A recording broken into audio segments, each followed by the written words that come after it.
मेरे स्वामीनाथ दरबटला से डोला फना करके मोबी के लाए नहीं बुलाती थी, लेकिन आज क्या जरूरी, क्या मुसीबत रानी फूला को बुलाई है। कोई देश का क्षत्रिय मोगल बैठाने राजा महाराजा कोई मोबी किला के ऊपर नजर उठाकर तो नहीं देखा है। नहीं छोटी गोदरी, आज जो मैं तुम्हें बुलाई किस लिए बुलाई है? जो बात मैं कहूंगी तो बोल मैं कह करके सुना सकती हूँ। अगर मेरी वचन रखेगी मैं कहूंगी, अगर मेरी वचन नहीं रखेगी मैं किस लिए बोलूंगी। जो वचन रखने वाली होगी मैंने अवश्य रखूंगी। कह करके तो सुनाओ क्या बात है। मेरी छोटी गोदनी, जिस रोज से तुम अपने नैना से ससुराल आई है, आज तक अपने हाथों से पानी ढार करके नहीं कभी पीती है, ना कभी तुम पी है तुम। लेकिन आज से मेरी कानून है महल में, आज तारीख से चूल्हा चौका एकना घर गोबर करसी सारे खाना पीना बनाना कपड़ा रखना आज से तुम्हारी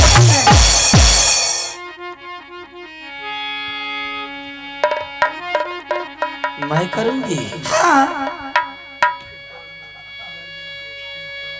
नौरी वानी कहाँ गई है?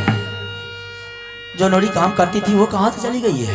आज तारीख से मेरी नौरी ये महल में आना मना हो गई है, नौरी नहीं आ सकती है। महल का काम तुम करेगी, गोबर करसी दरवाजे चूल्हा चौका खाना पीना बनाना कपड़ा तक कितना आज से तुम करेगी। बोल। राजा के लिए मंत्री और रानी के लिए नौरी की आवश्यकता होती है। जब महल में नौरी काम कर रही है तो फिर मेरी क्या जरूरत है काम करने की? आज तारीख से नौरी महल नहीं आएगी तो नहीं आएगी। आज तारीख से मेरी कानून है, महल का काम तुम करेगी तो महल में रह सकती है, ना तो सीधे निकल के जा सकती है। कहाँ मैं जाऊंगी? अपने नैहर जाएगी। और कहाँ जाएगी? नैहर जाऊंगी। हाँ। ये कैसी सवाल खड़ा कर ये महल का काम तुम नहीं करेगी तो महल में रह के क्या करेगी? अपने आप डिसीजन ले लिए तुरंत। बहन बोल। जब काम करने के लिए सारे के सारे दिन नौरी बानी काम करती है, खाना बनाती है, सबको खाना खिलाती है, बर्तन बासन चूल्हा चौका सभी के सभी सबके उन्हीं के सर पर रहती है, समय से सबको खाना खिलाती है। जब वो काम करने के लिए आई है तो फिर रानी फूला कौन सी ऐसी काम है जो मैं करूंगी? अगर तुमको समझ नहीं आती है, आइंदा तारीख से मैं तुम्हें समर्थन दे रही हूँ, महल का काम तुम करेगी तो रहेगी, ना तो मेरी महल खाली करेगी। ना काम तू करती है बहन, ना काम मैं करती हूँ। इसमें महल खाली करने की कहां से सवाल आ गई है? या मेरी कानून है, जो मैं कहती हुआ तुम कर। कि आगे तू बोलिया बाहर क्या डाला ही आदूंगा सुन।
घर के काम ये 17 दिन उल्हन से भीतर तोड़ देतो। अपना हाथ से क्या ध्यान रहतो ने बहन के हम नहरे चल गलिए, ये तबियत खराब भे गए, बुखार लग गए तो क्या ध्यान हाथ रहतो ने अपनों से क्या धा के ख्याल भी खनार के खिला दे।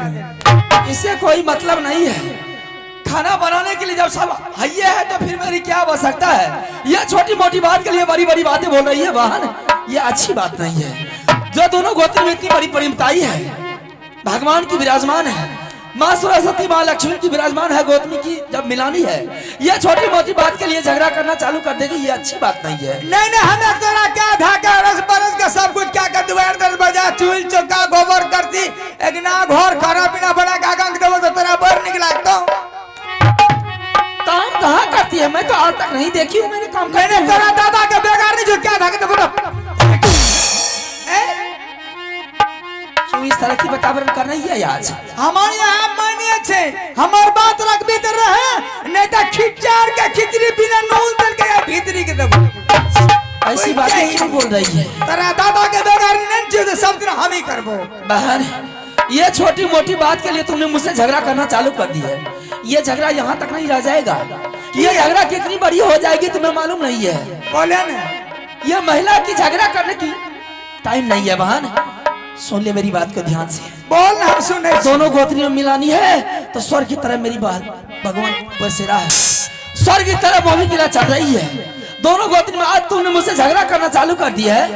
ये झगड़ा छोटी मोटी बात के लिए तुमने मुझसे झगड़ा करना चालू कर दिया है। आज मैं जाकर के अपने पति को बोलूंगी, ये बात बड़े मालिक के कानों में जाएंगे। आज दोनों गोत्री में झगड़ा हो जाएगी, कल भैयारी में झगड़ा हो जाएगा, परसों बेटा में झगड़ा हो जाएगा, घर फूट करके बर्बाद हो जाएगा, दुनिया दुश्मन मजा लूटते रह जाएगी। इससे पहले क्या फायदा मिलेगा? नहीं नहीं, तू संग बो हमें बटो ही बो तेरा सिनुर दागन के हमरा ढेला खेसे उठा के ना लगेगा। इतिहास और ग्रंथों को पन्ना को उल्टा करके देख मेरी बहन, ये महिला के चलते कितना विनाश हो गया है। ये महिला की झगड़ा इतनी बड़ी होती है ना महान, हद से ज्यादा हो जाती है। चैन का नींद हराम हो जाता है, चैन का नींद लोग नहीं ले पाते हैं। बहन, हमें कथा नहीं सुने। रामायण की बात बारे में तुम जान ले, थोड़ी मन में थोड़ी शांति कर ले। सुने सीता महारानी के चलते कितना सोना का लंका जल करके राख हो गया, कोई देखने वाला नहीं था, अब नहीं है। लेकिन अगर महाभारत की बात आए तो महारानी द्रौपदी के चलते कितना वीर सेना कुरुक्षेत्र में मारा गए। जब घर घर में भैयारी में लड़ाई होती है तो सिर्फ महिलाएं उसका कारण बनती है। क्यों झगड़ा करना चाहती है तू? हे के दादा के को बेगारनी ने छियौ निपु तारा के नहीं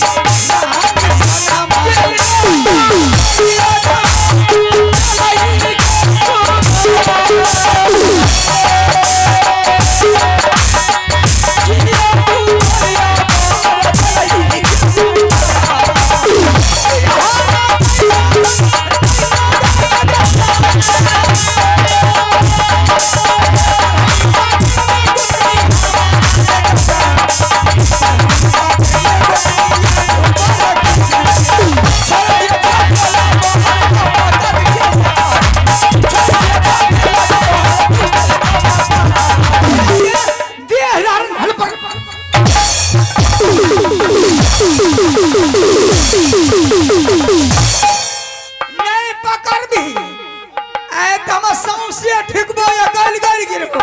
ए मासा बोलियो, ई बैठो की बेटी नहीं मानते बाहर क्या बलाई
खाली बाप खाला ने सियाग रखना बैगन बाड़ी में गे ये सियाग बो सौतीन क्या ढाका दबा तो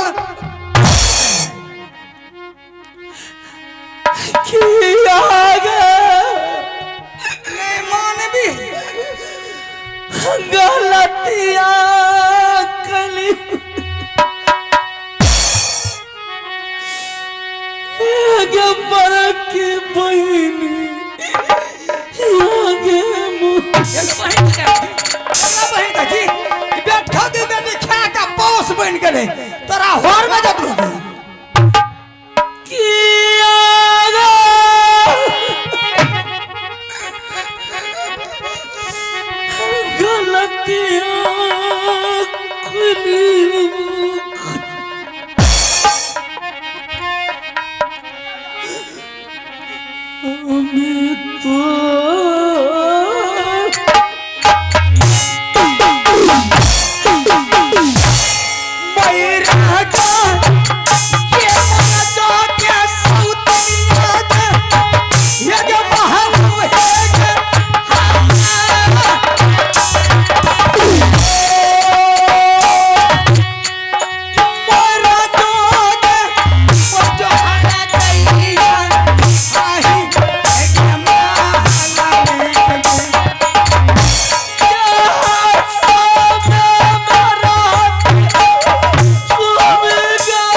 मेरी बात में रहेगी लेकिन मेरी बात से बाहर हो गई है। मैंने सौतन को पिटा करके मैं घर से निकल चुकी हूँ। बच्चा राजा करो भाई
स्वामी स्वामी ये क्या हो गया आपको?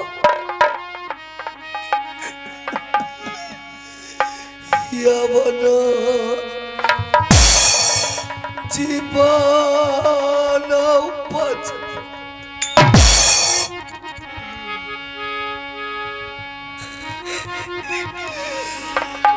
रानिया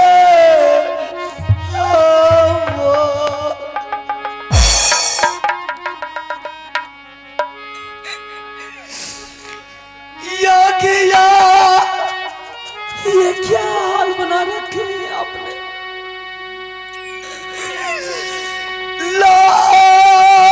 रानी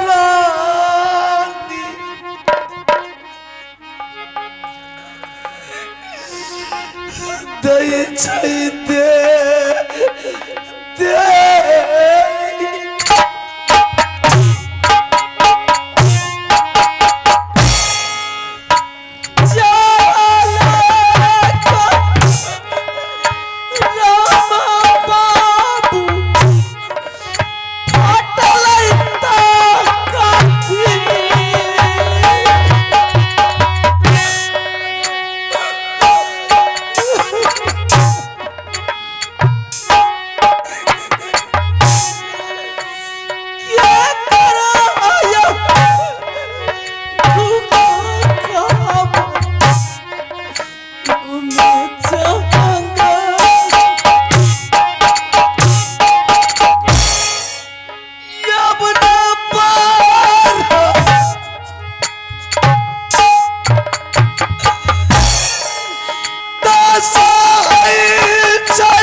किस्मत में यगिया लगल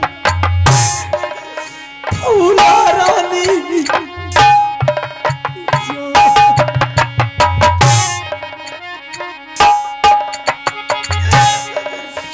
क्या कराया कहाँ बाबू दिल के बाती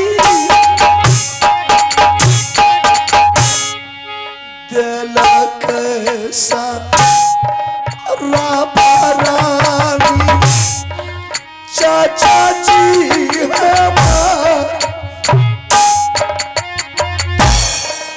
राजा सैनी काली रानी दिल की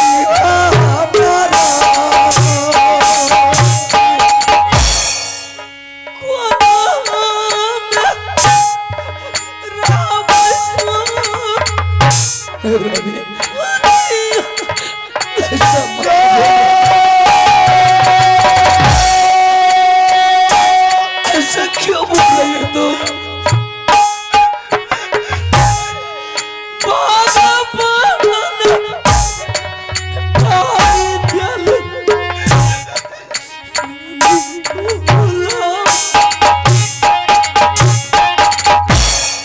साखुआ के देवरानी गुना है समा साखुआ सा ऋण में भागवा गुना है समय क्या हाल बना रखे आपने? रानी विधान अगर जो कोई इस तरह की बतावन हो गई तो कम से कम मुझे भी जानकारी मान में आप दे देते। रानी जो विधि विधान का लिखा है उसे संसार में कोई नहीं मिटता है। मैं किसी को खबर इसलिए तुमको नहीं किया रानी, वह दुश्मन अपने सामने में मुझे राज दरबार से निकाल दिया, इसलिए तुमसे मिल नहीं सका रानी। रानी तुम ये बताओ कि जब से तुम्हारी दौलापना करके मैंने नरबल किला से राजमहल आया था, कभी तूने महल को छोड़ करके दरबार आती नहीं थी, लेकिन आज